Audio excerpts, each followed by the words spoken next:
এখন বাজে 3:30, বিভৎস গরম লাগছে। আর এখানে আমি এটা সুন্দরভাবে ওয়ার্ড্রপটা কভার করে দিয়েছি এবং এর ভেতরে আমার কি আর রুটি বেরিয়েছিল, তো আমি আমার মাথার ওপর একটা বাটির মধ্যে আটা ছিল, তো আমি আটাটা ঢেলে দিয়েছি।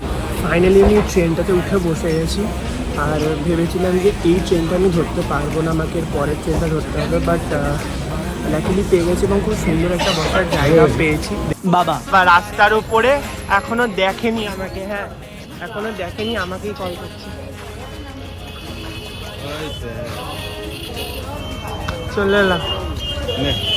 চলে এলাম এই না।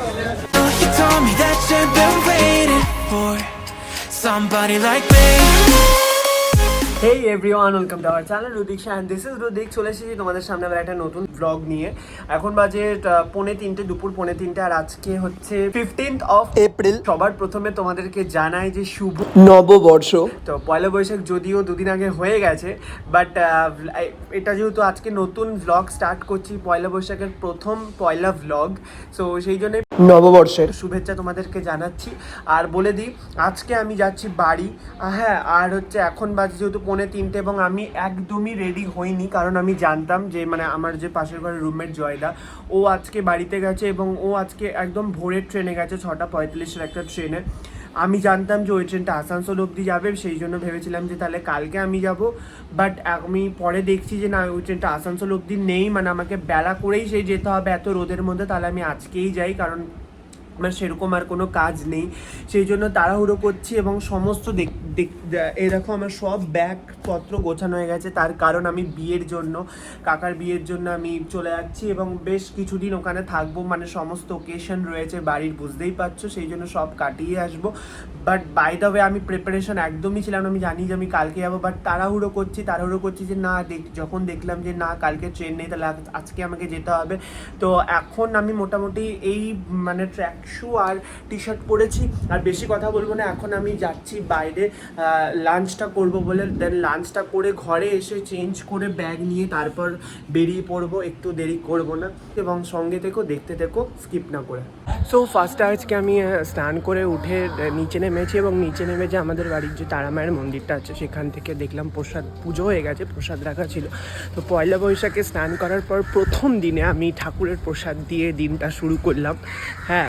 তো আমি বেরিয়ে পড়েছি লাঞ্চ করতে, তাড়াতাড়ি করে ঝটপট করে যাব, খাবো, দেন তাড়াতাড়ি করে আবার বাড়ি ফিরতে হবে, কারণ গুছিয়ে টুচি নিয়ে আবার আমাকে বেরোতে হবে।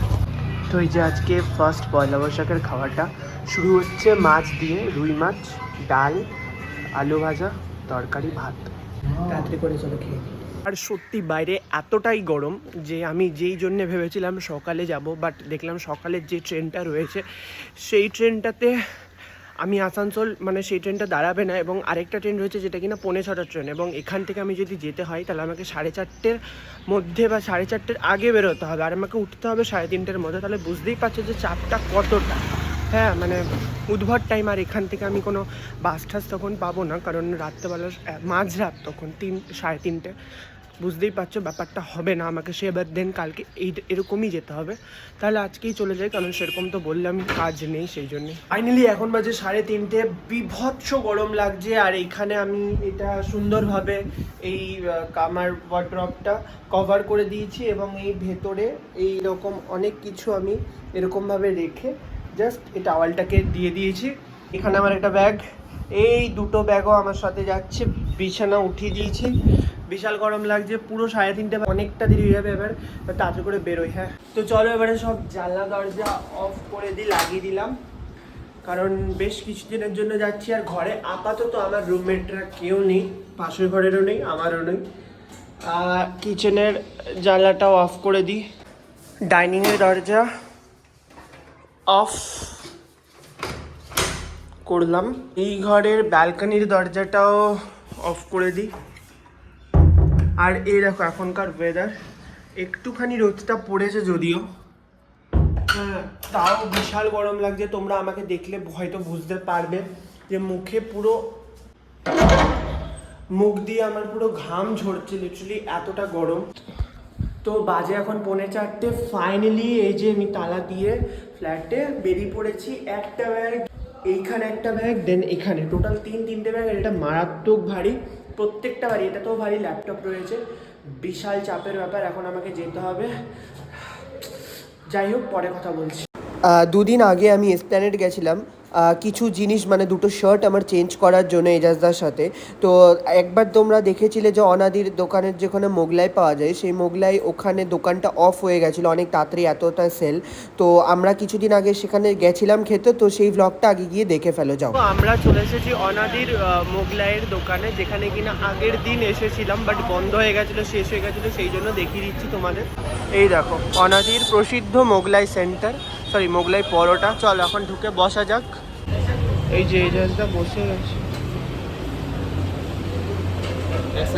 তো আমরা এসে বসে গেছি মোগলাই খাবো বলে। মোগলাই দুটো অর্ডার দিয়েছি, একটা আমার একটা এজাজদের। বেসিক্যালি আজকের মোগলাইটা খাওয়া হচ্ছে নন্দিনীর যে ভিডিওটা দেখেছিলে আমার মানে ইউটিউবে, যেটা আর কি খুব ফেমাস হয়েছিল, মানে ভিডিওটা মানে খুব ভাইরাল হয়েছিল। তোমরা গিয়ে দেখে নিতে পারো যারা এখনো দেখোনি। তো তোমরা ওই ভিডিওটার জন্য এজাজের আমাকে বলেছিল যে তোমার ওটা যদি অনেক ভাইরাল হয়, ভিডিওটা যদি অনেক ভিউজ হয়, তাহলে তোমাকে ট্রিট দিতে হবে, মানে আমাকে ট্রিট দিতে হবে। তো সেই জন্য আর কি ট্রিটটা আমার থেকে হচ্ছে, আমি ট্রিট দিচ্ছি এজাজদাকে। আমি মানে এজাজদা সেই জন্য এসেছি। তো খাবো এখানের এসপ্ল্যানেডে, এই দোকানটা খুব নাম জানা, মোগলাইয়ের জন্য বিখ্যাত। এই ব্যাপারে এই দেখো, এই যে আমাদের মোগলাই পরোটা চলে এসেছে, ঠিক আছে। যতদূর দেখতে পাচ্ছি কোয়ান্টিটিটা অনেকটা কম আমাদের আসানসোলের মোগলাই থেকে, বাট জানি না, বাট দেখি খেয়ে কীরকম লাগে না লাগে। বলে এটা হচ্ছে ভেতরের লেয়ারটা, পুরো ডিম টিম দিয়ে পেঁয়াজ দিয়ে মশলা দিয়ে এটা পুরো করা। তো এই যে আমি উঠে গেছি এখন বাসে, বাস এখন ছেড়েও দিয়েছে। তাও বসার জায়গা পেয়েছি, রক্ষে ভালো। আর বাইরেটা যেহেতু বেশি রোদ নেই, অতটা গরম লাগছে না, হাওয়া দিচ্ছে চারদিকে। ফাইনালি আমি ট্রেনটাতে উঠে বসে গেছি। আর ভেবেছিলাম যে এই ট্রেনটা আমি ধরতে পারবো না, আমাকে পরের ট্রেনটা ধরতে হবে, বাট লাকিলি পেয়ে গেছি এবং খুব সুন্দর একটা বসার জায়গা পেয়েছি। দেখতে পাচ্ছ সিঙ্গেল সিট, জানলার ধারে। তো এই হলো ব্যাপার। আর আজকের ওয়েদারটা বাইরে দেখো সেরকম, যেহেতু আজকে পয়লা বৈশাখ, আর আজকে সেরকমভাবে রোদটা উঠেনি, মানে আজকে হিটটা কম রয়েছে, আজকে একটু মানে ওয়েদারটা একটু ছায়াময়, তো বেশ ভালো। এবার জার্নিটা আরও ভালো হবে। এখন তো জাস্ট পুরো মানে তেতে যাচ্ছে, এত গরম লাগছে, স্নান করে ফেলেছি ঘামে জল দিয়ে, মনে হচ্ছে শরীর জ্বলছে। যতক্ষণ না ছাড়বে, 5 মিনিট আর ট্রেন ছাড়বে, দেন তারপরে একটু রিলিফ পাবো।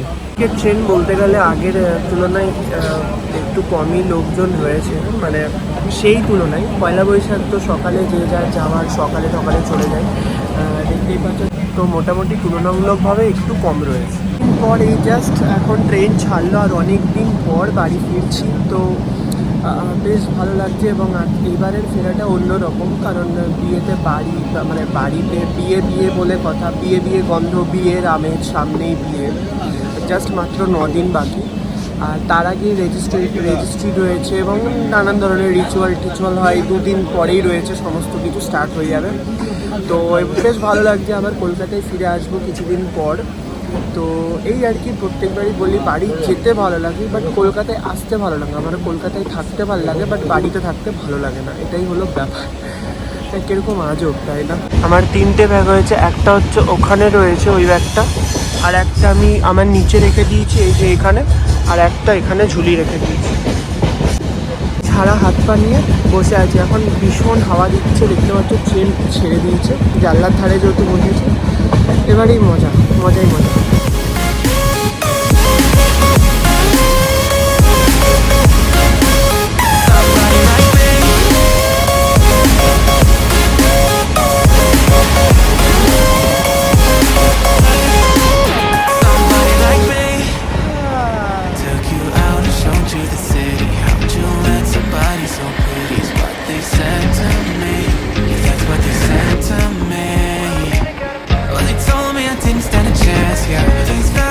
এই হলো আমার ট্রেনের কামরার ওভারভিউ। এখানে দেখতে পাচ্ছ অনেক লোকজন রয়েছে, তাও সেই তুলনায় মোটামুটি কম রয়েছে আমি বলবো, বাদবাকি দিনের তুলনায়। এইদিকে রাত্রেবেলা সুন্দর হাওয়া দিচ্ছে, আর আপাতত মজা হচ্ছে আমার। আমার স্টেশন চলে এসেছে, আসানসোল ঢুকে গেছি। ও এবারে বাড়ির পথে থেমে গেছি। এই ব্যাগ নিয়ে বাপ তাহলে স্টেশন থেকে বেরিয়ে কথা বলছি। আমি প্রত্যেকবারই ভুলে যাচ্ছি যে আমার এই ব্যাগটা আমি টেনে নিয়ে যেতে পারি। হ্যাঁ, মনে থাকছে না, তারপরে মনে পড়ছে, তারপরে খুলছি। কি অবস্থা বলুন। বাজে এখন 8:15 আর আমি এখন নামছি। আর আজকে আমাকে নিতে আসছে আমার বাবা।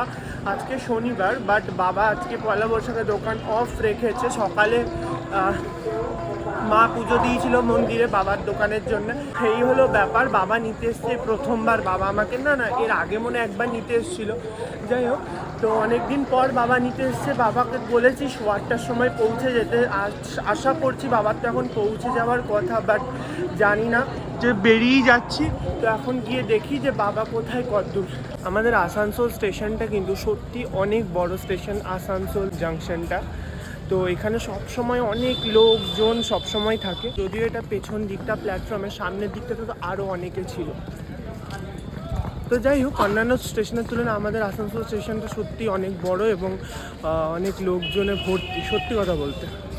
দেখি কোথায় বাবা, খুঁজি। চলো তোমরাও দেখো বাবাকে দেখতে পাও কি। কিন্তু দেখতে পাচ্ছি না বাবা কোথায় এসেছে এখন। বাবা রাস্তার উপরে এখনো দেখেনি আমাকে। হ্যাঁ, এখনো দেখেনি আমাকেই কল করছে।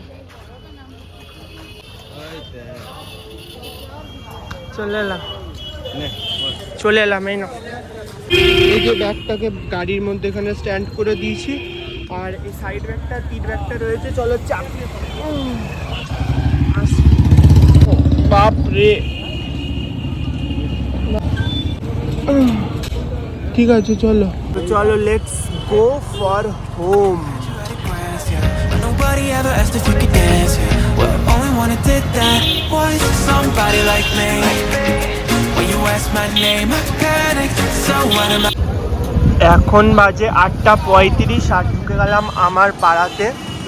মানে 4:40 নাগাদ, 3:40 নাগাদ ঘর থেকে বেরিয়েছিলাম। পুরো 5 ঘন্টার জার্নি করার পর অবশেষে পৌঁছালাম আসানসোল, আমার বাড়ি, আমার পাড়া।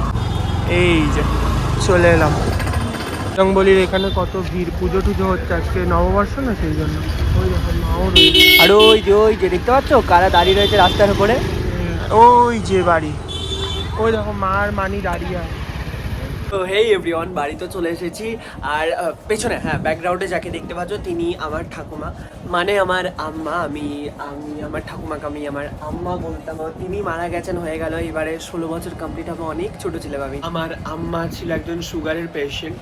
আমার লাস্ট যে সময়টা ছিল আম্মা চলে যাওয়ার মানে ঠিক আগে মুহূর্তে আম্মা খুব কষ্ট পেয়েছে। তার কারণ আমার সুগারের এতটাই হাই সুগার হয়ে গেছিলো।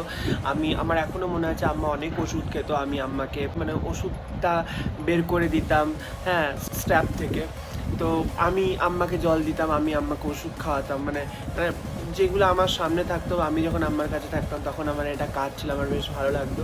তো দিনগুলো মনে পড়ে এবং আম্মাকেও খুব ভালোবাসতাম। একদিন এরকমও মনে আছে যে আম্মার মাথার ওপর আমার কি আর রুটি বেলছিল, তো আমি আমার মাথার ওপর একটা বাটির মধ্যে আটা ছিল, তো আমি আটাটা ঢেলে দিয়েছিলাম। এরকম ছোটোবেলায় বদমাশি করতাম।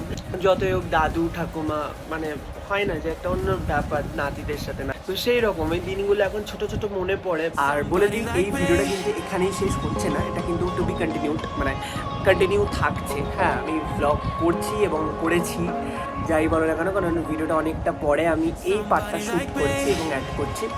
যাই হোক, পরের ব্লগে আসতে চলেছে বাকিটা। অবশ্যই কিন্তু পরের ব্লগটা দেখো এবং আগে যে সমস্ত ভিডিও তোমরা অনেক আছো যারা নতুন রয়েছে, তার আগের ভিডিওগুলো অবশ্যই আমার চেক আউট করো। তো ভিডিওটাকে আমি এখানেই এন্ড করছি। ভিডিওটার মধ্যে কিছু ভালো লেগে থাকে শুধু like, comment, share and subscribe to my channel. দেখা হচ্ছে নেক্সট ভিডিওতে। ততক্ষণ তোমরা ভালো থেকো, সুস্থ থেকো। Tata, bye bye. মা কেমন আছো? আমরা এখন চলে এসেছি এম বাজারে। এম বাজারে এসে অনেকগুলো জামা কাপড় দেখছি, চেক রয়েছে এবং একটা আমি অলরেডি ট্রায়াল দিয়ে